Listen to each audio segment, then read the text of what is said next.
Wah, hari ini kita bakal bahas topik yang lagi panas-panasnya nih. Harga emas kan lagi meroket gila-gilaan ya. Nah, ini bikin muncul satu pertanyaan besar buat kita semua.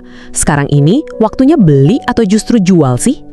Oke, kita mulai dari angka yang bikin heboh nih, $5.000 Amerika per troy ounce.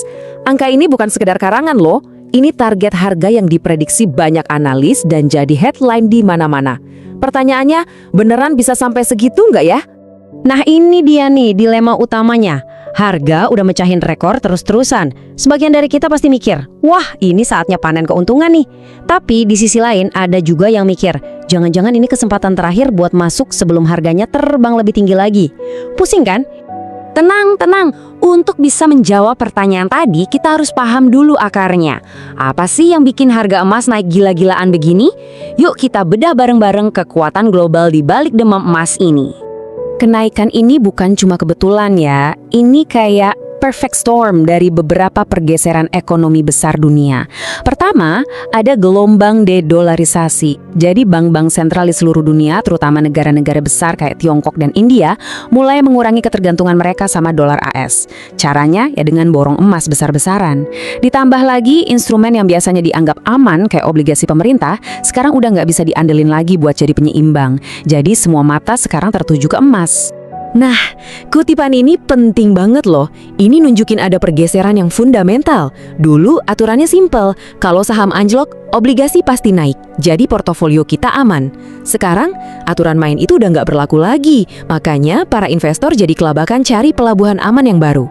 Akibat dari semua itu, peran emas sekarang jadi berevolusi. Emas itu bukan lagi sekedar logam mulia buat perhiasan. Sekarang emas dianggap sebagai jangkar finansial, penopang stabilitas di tengah ekonomi dunia yang lagi penuh ketidakpastian dan pergeseran kekuatan. Oke, kita lanjut. Setiap kali ada kenaikan harga yang super drastis kayak gini, pasti selalu muncul pertanyaan penting. Apakah ini kenaikan yang sehat dan bakal terus berlanjut?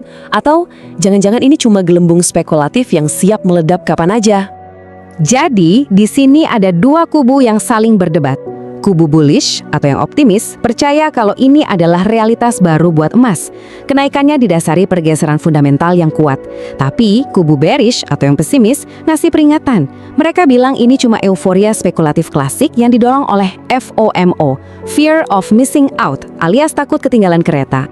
Biar kita lebih paham risikonya, penting banget buat kenal sama siklus klasik sebuah gelembung. Biasanya awalnya cuma segelintir orang yang tahu. Terus mulai banyak yang sadar, harga naik. Puncaknya pas publik dan media ikut-ikutan heboh, ini fase mania.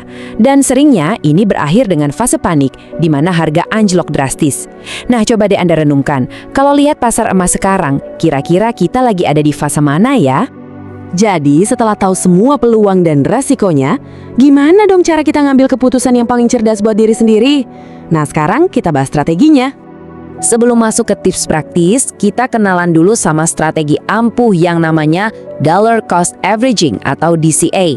Intinya gini, daripada kita pusing-pusing nebak kapan harga paling rendah buat beli, yang mana hampir mustahil, lebih baik kita investasi dengan jumlah uang yang sama secara rutin, misalnya tiap bulan. Cara ini bisa meminimalkan risiko kita beli semua aset pas harganya lagi di puncak-puncaknya. Oke, jadi poin kuncinya sebenarnya ini. Keputusan Anda itu harus didasarkan sama tujuan pribadi Anda, bukan karena ikut-ikutan pasar yang lagi heboh. Coba tanya ke diri sendiri, tujuan keuangan jangka panjang saya apa sih? Terus gimana peran emas dalam rencana besar itu? Dan yang paling penting, seberapa besar toleransi risiko saya? Terakhir, yuk kita coba mundur sedikit. Lihat gambaran besarnya. Apa sih arti semua ini buat masa depan emas di tatanan dunia yang baru? Kalau ada satu hal yang perlu kita ingat dari semua ini, yaitu berhenti mencoba jadi peramal pasar yang sempurna. Fokus kita seharusnya adalah mempersiapkan diri dengan baik. Punya rencana pribadi yang solid dan sesuai dengan tujuan kita, itu akan selalu jadi keputusan terbaik, gak peduli pasarnya lagi naik atau turun. Sebagai penutup, saya mau tinggalkan Anda dengan satu pertanyaan buat direnungkan. Kita mungkin sedang jadi saksi perubahan bersejarah dalam dunia keuangan, dan emas ada tepat di tengah-tengahnya.